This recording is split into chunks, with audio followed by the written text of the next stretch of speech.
Hi, welcome to In the Digital Garden. My name is Hannah, or Hanna from Atlanta, and this is a soft space where we reflect on things we consume media, culture, digital moments, and how it all shapes us. Today's seed or planting is something I've been chewing on for the last 30 days, which is the desirability politics that played out in Love Island USA season 7, especially around Nick and Olandria.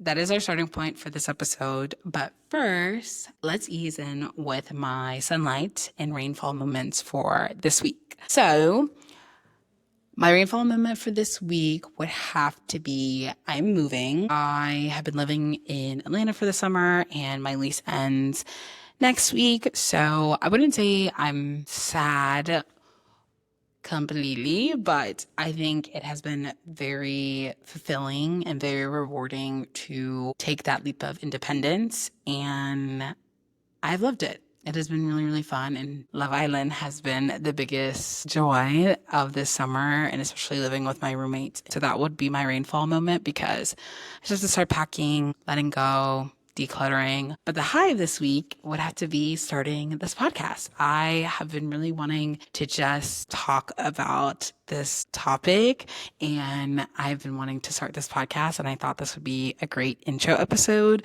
to just get all my thoughts out and also really kind of add to the conversation. Sometimes it's really easy when you get on TikTok threads or YouTube to just be kind of watching someone talking about it, but I really wanted to come from my own lens and my own life experiences and kind of really break down why I think this has been such a topic of conversation, especially now that the season has ended on Sunday. So let us dive in to the topic. As I stated, the biggest thing that I think this season has really showcased in the last 36 days of the summer was how desirability politics was really playing out in the show, but even to outside of the show. I think when we think about desirability politics, I would love to hear what comes to your mind. But when I think of desirability politics, I think about it in the sense of like culture, right? How has media framed desirability? Who gets the love story? Who doesn't? And I think especially now in 2025, the era that we're in, especially in the United States, like DEI, I have been a Nick and Olandria stan since day 2 when he kissed her. I feel like the show was giving breadcrumbs, and now Nick is just giving all of the slices of pie that we can need. But I say this to say because the reaction that we're seeing post Villa is not as surprising as how it was when the show was airing. I really think people sometimes forget that like Love Island is edited. We're only seeing an hour outside of like a 24-hour day for a lot of these people, and it's truly like the highlight reel of or the chaotic reel of the show. Nick kissed Olandria. Like he had literally said many, many times at the start that he was into her. I think it's very interesting how there is this narrative that he would not be into her. Media really determines desirability. And I think what's so fascinating about Love Island in general, whether it's US, UK, Australia, South America, I think everyone gets behind it because at the end of the day, it is love, right? We're so intrigued by how people date. And I do believe that the dating climate that we're in is plays a hand into that. But I think what really pushed or prevailed this season was the high success of season 6 and how season 6 of US was such an anomaly. When everyone was coming into season 7, I think people had obviously high expectations from season 6, but also too, we had a hubbubaloo of new fan stands, people who were just intrigued about the show. And I think that is exciting overall, right? Because people are just getting more open. But as someone who's been watching Love Island for the last like 3, 4, 5 years, UK, US, I will have to say that it is so interesting how this season went. And I think desirability politics and pop culture really played a big role. And I think especially too, you see this playing out post Villa with the interview that Nick did with the chicks in the office versus the interview that Nick and Olandria did with Access Hollywood, and the fact that you can see he was into her from the jump, and she had so much appreciation and respect for them versus an attitude of, did people kind of like shift this narrative to make you think that like you should go this way? And, Nick stood on business saying, no, I've always, been really into laundry. You know what I'm saying? And I think it is that desirability. Like, I don't think in pop culture, you don't really see, right? Like Black women being desired, but you don't see a dark-skinned Black woman being desired in media very rarely. And I think that is how the pop culture lens of desirability politics really plays into this. The other pillar that also plays into this is that we're in a no DEI era and cultural biases. I think obviously since 2020, but especially since 2024, there has been a lot of DEI rollbacks. There has been a lot of cultural narratives being shifted. And also, too, I don't think people understand that Black women also deserve softness and desirability. There is this subconscious reaction to seeing Olandria or a Black woman being chosen without struggle. And she even said this in the Access Hollywood interview of just she is able to be soft when she's with Nick and not having to worry about anything and really be in her feminine versus her masculine, which she had to be for the last 5 years.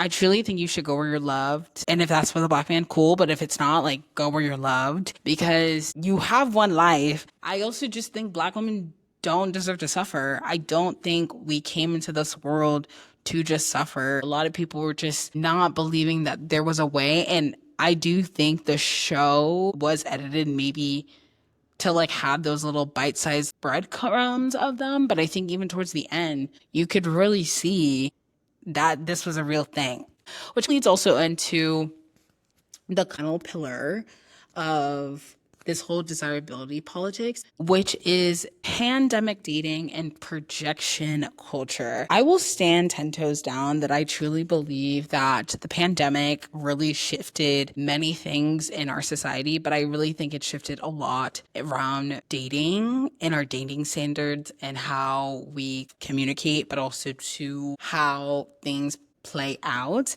I do feel that a lot of viewers were projecting their own fears or biases on the cast. There's this narrative going around on TikTok that it was situational island versus Love Island because no one was exclusive except Amaya and Brian. Mind you, they were going to win, so it made sense why they would have just locked it down because she was America's princess. That said, I do want to say that Love Island does feel like a dating experiment, and a lot of the cracks that are in the US were really projected in the show. And I think we could even showcase desirability politics when it came to Hanna and Shelly and the whole Chris situation and the whole Ace situation. And I definitely think a lot of their own fears and biases and also ways of operating showed up in these episodes. Dating culture's obsession with authenticity, but resistance to create certain dynamics was a big thing. I saw the craziest takes on Reddit, online, when it came to Olandria and Nick. And I think also in general, just about Shelly and Ace. So I'm not going to sit here and just say this was just sunshines and rainbows. I definitely think Black women this season had it so much harder. I do believe it should show to other Black women that you should go where you can be soft and desired and cherished and loved and appreciated. I'm not saying that every white man is going to have as welcoming family or just be as caring as Nick, but I do think it is important to be open to exploring. And the reason I say this is because I've done it myself. When I was 21, I lived in Barcelona, Spain for 3 months from May until July. And I was working abroad at a co-working firm in downtown Barcelona, and I decided to date, and I dated outside my race. That experience alone changed my life forever because it showed me that you are worthy of love, but also too, someone sees something in you that is worthy of desire, love, affection, care. whole entire trip itself changed my life, and I could do a whole episode about studying abroad, traveling outside of the norm in a different episode. But the main point I just want to say here is that the freedom of experiencing desire and softness across cultures is very important. And I think it's very important for Black women.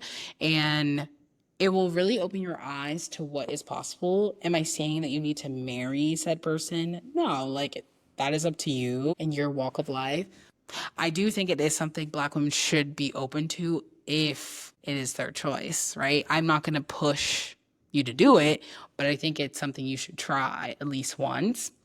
This has been the first time in a long time that I think I felt so much joy for a Black woman to just be so loved, so soft, so desired out loud in public. And to close this out, the biggest thing I just want to say is that desirability politics plays out in everyone's life.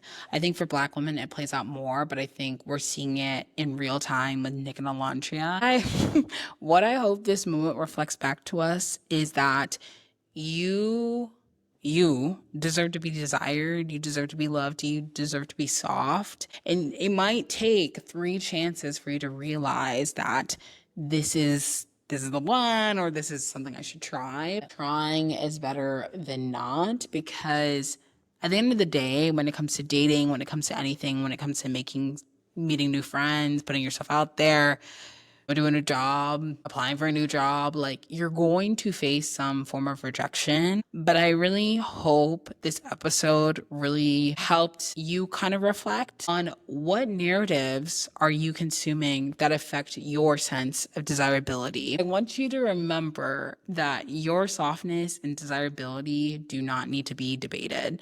And Olandria said this beautifully at the end of the Access Hollywood interview of how the reunion, I think, is going to bring a lot of things to light. And people are definitely bringing up her name in podcasts and interviews for no reason. But this goes back to the whole point, right? Black women being desired, being top of the crop, as Olandria is, a lot of people are trying to, in some sense, make it get less than it is when there's no point. And I can't wait. I hope they bring a paper with all the receipts, all the notes, like Janae did last season. I think that would be chef's kiss. I really hope a lot of the Islanders will go back and watch the season from start to finish, because there is a lot that you can learn by watching yourself over and over and over again. As someone who's made videos for the last 10 years, you learn a lot about how you speak, how you talk, but also too, you learn a lot about how you are. I hope this reminds you,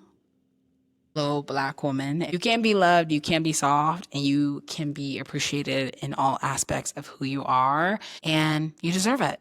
You do. That is it for the first episode of In the Digital Garden. Thank you for being in the garden with me today. If you enjoyed this, feel free to share your own reflection, whether it's on Love Island or your own experience with desirability politics, in the comments below. And until next time, come curious, leave clear.